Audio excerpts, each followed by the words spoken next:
अस्सलाम वालेकुम। Welcome to you my YouTube channel. I hope you are doing well.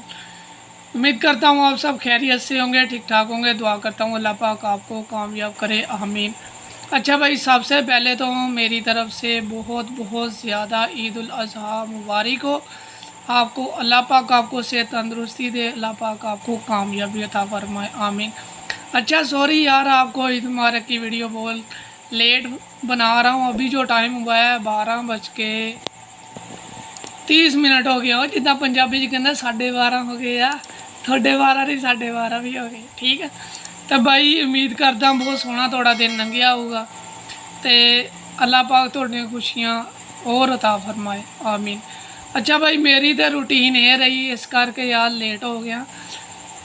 कल दी रात बहुत लेट नींद आई सी, तकरीबन 3 बजे नींद आई है। तो फिर उस तो बाद चों मैं फजर की नमाज टाइम उठ गया। फिर उस तो बाद चों माशाल्लाह पंजाबी भी अज बोल लें, उर्दू भी बोल लें।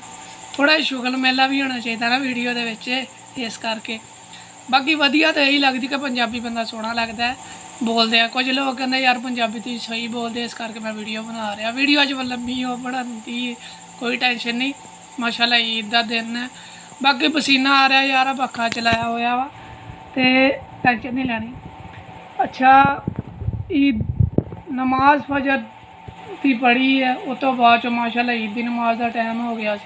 ईद की नमाज पढ़ के मैं भाई घर आके मिलन तो बाद भाई आप सो गए।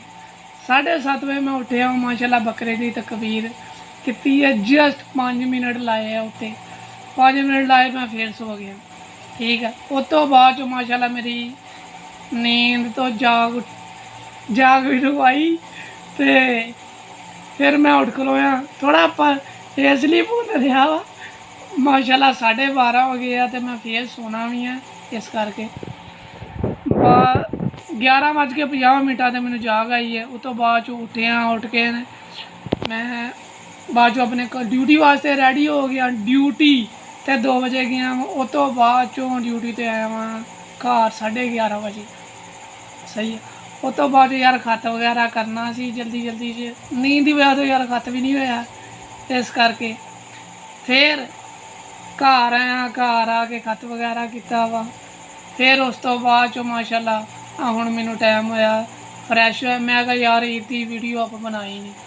सही मेरी भाई यार रूटीन रही है। बाकी जाना सी आउटिंग वास्ते, लेकिन लड़के ने अटेंड नहीं की कॉल। फिर मैं घर ही वीडियो बनाने डा। मैं कहा चलो कोई गल नहीं, क्योंकि भाई 12:30 हो गए, कॉल ही अटेंड की उन्हें। वो गरीब सुता होना, फिरदा तुरदा होना। सही है। तो बाकी भाई हसते रहो, वसते रहो। अल्लाह पाक तुहानू कामयाब करे, अल्लाह पाक तुहानू तरक्की दे। मैं दुआ यार इसलिए देना ना, जो बंदा एक दूसरे वास्ते दुआ करता है, सच्ची गल है, दिली गल है, दिलों ही दुआ देना। मेरी दुआ करना की फायदा होंदा भाई। अल्हम्दुलिल्लाह रब ने बहुत तरक्की दी है। अल्लाह पाक सारिਆਂ तरक्की देवे। माल ही सारे तो वड्डा दी गल नहीं होंदी। रुपया पैसा सारा तो वड्डी गल नहीं होंदी है मेरा भाई। गल याद रखियो, लिख भी लियो यार, शायद तुहानू लगे कि बंदा पैसा वेख के मुकर जाता। नहीं, अल्हम्दुलिल्लाह no need of money, only need of true heart and true words. और यार चंगा दिल होना चाहिए वा। सही है। तो चंगी गलबात वाला बंदा होना चाहिए। उन्होंने बंदा रुपया पैसा कुछ नहीं होता ना, मैल होती है। सही है। बाकी भाई वीडियो चंगी लगे तो वीडियो शेयर करो, तो होर चंगी लगे तो कमेंट करो, तो होर चंगी लग करे तो भाई लाइक भी करो। सही है। बाकी चैनल तो तुसी माशाल्लाह सब्सक्राइब पहले किया होना। माशाल्लाह पिछे मेरे पीरां की तस्वीर लगी है, दमीरा लाल पाक बहावर शेयर कर वधिया हो गया जी। अल्लाह हाफिज़।